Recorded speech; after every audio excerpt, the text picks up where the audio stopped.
Holy See–Soviet Union relations were marked by a long-standing persecution of the Catholic Church by the Soviet Union and the Warsaw Pact, criticized throughout the Cold War. After a long period of resistance to atheistic propaganda beginning with Benedict XV and reaching a peak under Pius XII, intensified after 1945, the Holy See attempted to enter in a pragmatic dialogue with Soviet leaders during the papacies of John XXIII and Paul VI. In the 1990s, Pope John Paul II's diplomatic policies were cited as one of the principal factors that led to the dissolution of the Soviet Union. History.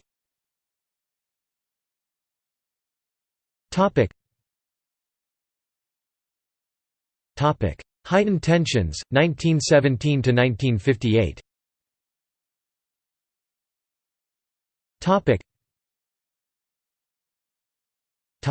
Benedict XV. The end of World War I brought about the revolutionary development, which Benedict XV had foreseen in his first encyclical. With the Russian Revolution, the Vatican was faced with a new, so far unknown, situation. An ideology and government which rejected not only the Catholic Church but religion as a whole. Some hope developed among the United Orthodox in Ukraine and Armenia, but many of the representatives there disappeared or were jailed in the following years.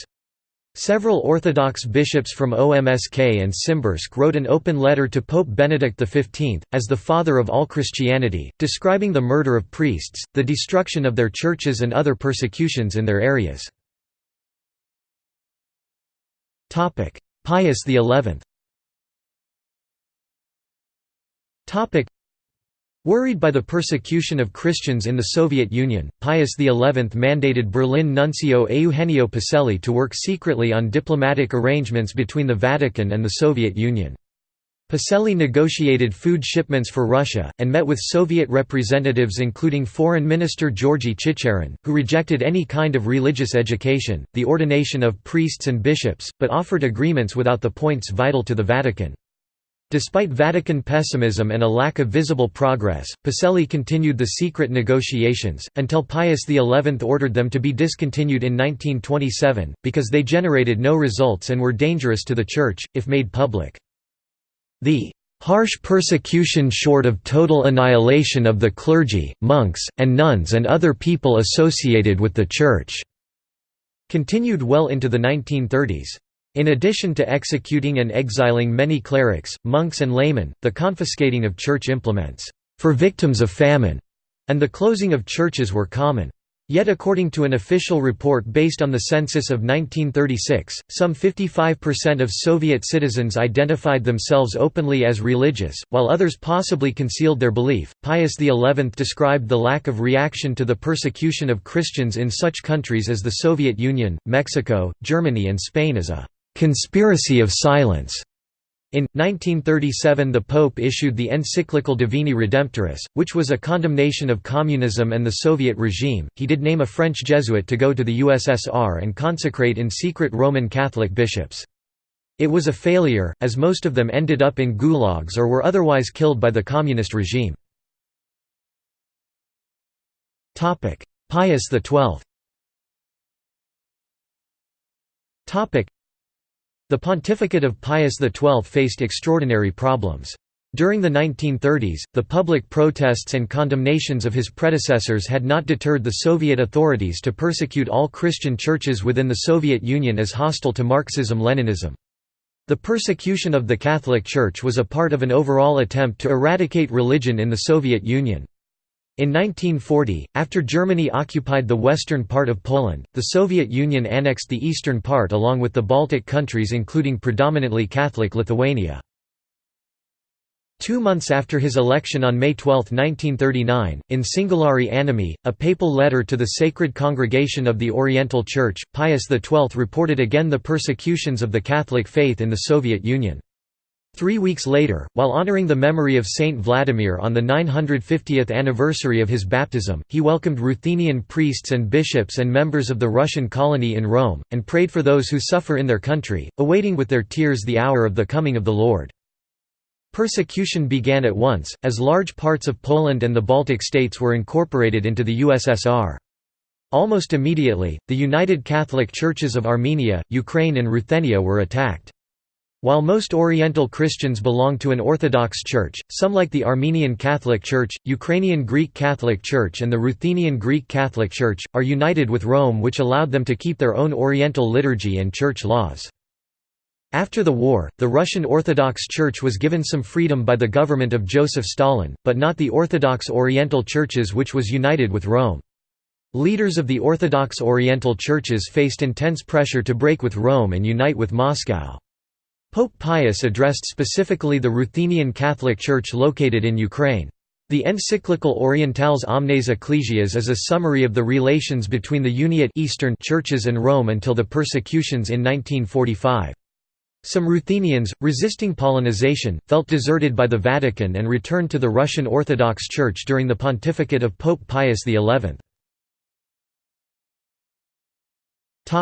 Dialogue, 1958–1978.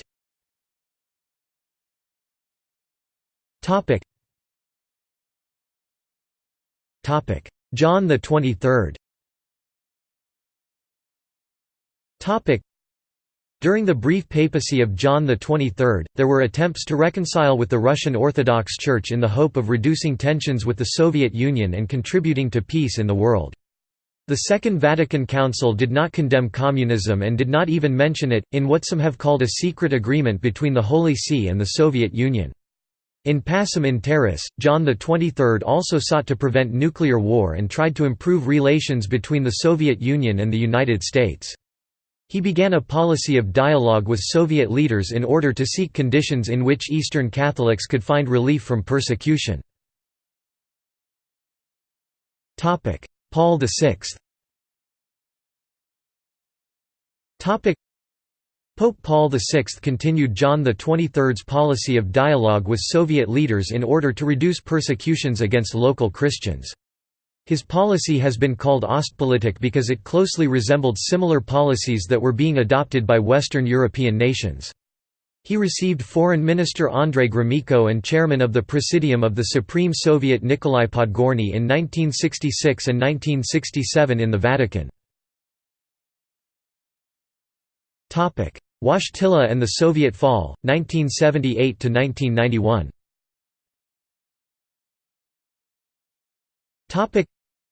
John Paul II has long been credited with being instrumental in bringing down communism in Catholic Eastern Europe by being the spiritual inspiration behind its downfall and a catalyst for a peaceful revolution in Poland. In February 2004, the Pope was even nominated for a Nobel Peace Prize honoring his life's work in opposing communism and helping to reshape the world after the fall of the Soviet Union. However, there has been much debate among historians about the realistic significance of John Paul II's opposition to communism in the Soviet regime's eventual downfall. While most scholars agree that Pope John Paul II's intervention was influential in ending the Polish Communist Party's rule, there remains much disagreement in his role in the collapse of the USSR. Historians differ on their opinions on the significance of John Paul II's influence as opposed to that of other economic and political factors. Thus, it is necessary to investigate the relative importance of John Paul II's role in the collapse of Eastern European communism by analyzing the historical events beginning with his election to the papacy in 1978 and ending with the collapse of the Soviet Union in 1991. On October 16, 1978, Karol Wojtyla was elected to the papacy. As the first ever Polish pope and the first non-Italian to be elected to the papacy in over 400 years, his election came as somewhat of a surprise to many Catholic scholars worldwide. Wojtyla chose to take the name John Paul II, after his predecessor, John Paul I, who was pope for barely a month before his death on September 29, 1978. Religious and political leaders alike wondered what it would mean for a citizen of a communist country to become pope. Poles, on the other hand, rejoiced at the news. Having lived under both the Nazi and the Soviet regimes, the new pope was unwavering in his opposition to both fascism and communism. While the Vatican had always officially opposed communism due to its atheism, Pope John Paul II lost no time in making this theological opposition into an active policy of confrontation. In his first encyclical, he pinpointed religious freedom as the paramount human right and argued that it was the duty of the Church to protect this right. Simultaneously, he rejected the general Cold War diplomacy of appeasement by removing or demoting church leaders who had enacted the policy of Ostpolitik, or quiet negotiation with communist leaders. Instead, Pope John Paul II spoke out publicly against communism. Despite warnings from Leonid Brezhnev, General Secretary of the Central Committee of the Communist Party of the Soviet Union, not to interfere in Poland, the new pope visited his homeland within the first year of his papacy. On June 2, 1979, John Paul II made his first papal visit to Poland. 3 million people came to the capital to greet him. The Pope held Mass publicly in the Victory Square in Warsaw, which was usually reserved for state-sponsored events. In the Lenin shipyard, John Paul II held Mass in memory of the Polish workers who had been killed in a 1970 strike, carrying a large wooden cross which some took to symbolize the burden of communism on the Polish people. Historian John Lewis Gaddis identified the 1979 papal visit as the trigger that led to communism's collapse worldwide due to its profound effect on the morale of the Polish people. The Solidarity trade union emerged in Poland in the year 1980 under the leadership of Lech Walesa. The emergence of this Catholic, anti-communist movement has been causally linked, by many historians, to Pope John Paul II's first papal visit to Poland in 1979. Indeed, John Paul II publicly defended the strikers and ordered the Polish Church to aid them in a message to Stefan Wyszynski, Archbishop of Warsaw and Gniezno. Whereas most previous Polish revolutionary movements had been secular in nature, Solidarity centered on the religious symbols of the Cross, the Rosary, and the Madonna. In January 1981, Walesa visited Rome and met with the Pope for the first time, receiving his official recognition and support. On May 13, 1981 in St. Peter's Square, Pope John Paul II was shot twice in the abdomen by would-be assassin Mehmet Ali Agca. While many scholars have claimed that the assassination attempt was part of a conspiracy by the Soviet Union, this theory has never been proven. If true, the assassination attempt would reveal Soviet fears of the Pope's influence in the Eastern Bloc and his assistance in the Polish Solidarity movement. However, the Pope survived. Initially, the Polish communists resisted the Solidarity rebels, imprisoning many of the movement's leaders between 1981 and 1983, but over the course of the 1980s, the movement gained more power and thus, more legitimacy. Consequently, in 1989, round-table talks were held between the leaders of Solidarity, the Soviet Communists, and the Catholic Church. In 1990, Walesa was elected President of Poland and began large-scale market reforms. By 1992, Soviet troops had begun to leave Poland. This trend was paralleled by demonstrations and revolts in several other satellite states. There has been much speculation by historians about the relationship between Pope John Paul II and American President Ronald Reagan. The two leaders kept up a regular letter correspondence and met in Rome in both June 1982 and June 1987. This interaction has caused many historians to believe that the cooperation between the leaders strengthened the anti-communist cause.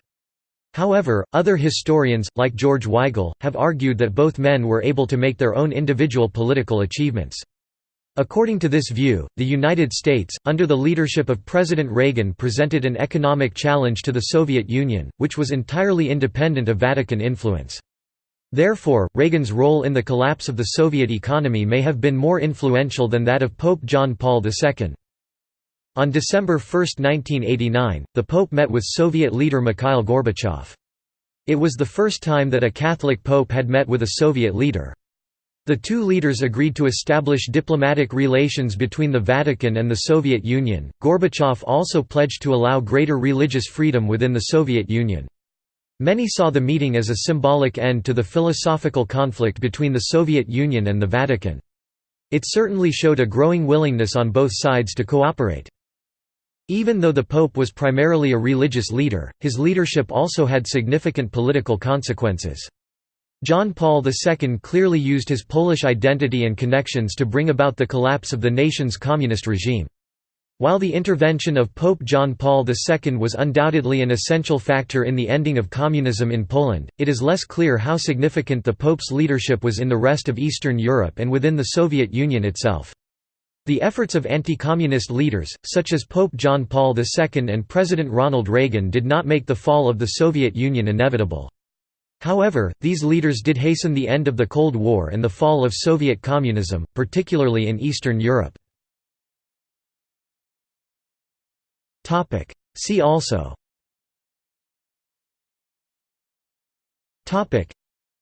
Michel d'Urbigny S.J. Religion in the Soviet Union, persecution of Christians in the Soviet Union, persecution of Christians in Warsaw Pact countries. References.